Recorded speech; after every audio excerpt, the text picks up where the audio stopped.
আসসালামু আলাইকুম।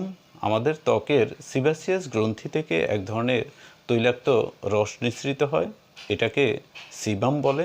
তো কোনো কারণে যদি এই সিবাম নিঃসরণ বাধাগ্রস্ত হয় এবং তা জমে গিয়ে ফুলে ওঠে, তখন সেটাকে ব্রণ বলে। বেশিরভাগ ক্ষেত্রে ব্রণের চারপাশে প্রদাহ হয় এবং লাল হয়ে যায়, এবং জীবাণুর সংক্রমণ বেশি হলে এতে পুঁজ হয়। ব্রণ সাধারণত বয়ঃসন্ধিকালে হরমোনের প্রভাবে যুবক যুবতীদের বেশি হতে দেখা যায়।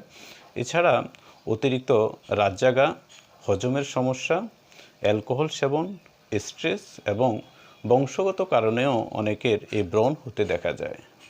তো এই ব্রণ হলে নখ দিয়ে বেশি খুঁটবেন না, এতে দাগ বসে যেতে পারে।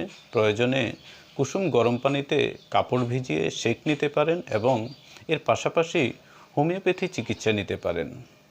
ব্রণের জন্য আমরা হোমিওপ্যাথিতে যে সকল ওষুধ ব্যবহার করে থাকি তার মধ্যে উল্লেখযোগ্য হচ্ছে নাক্স, সালফার, নেট্রামিউর, সিপিয়া, পালসিটিলা, কেলিব্রোম, ক্যালকিডিয়াফস, হিপারসাল্ফ।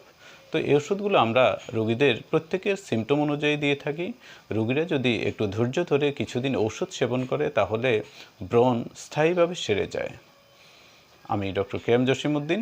আমার সাথে থাকার জন্য আন্তরিক ধন্যবাদ জানাচ্ছি।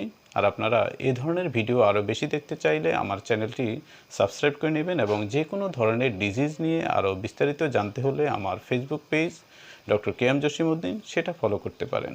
তো আজ এ পর্যন্ত, সবাই ভালো থাকুন, সুস্থ থাকুন। আল্লাহ হাফেজ।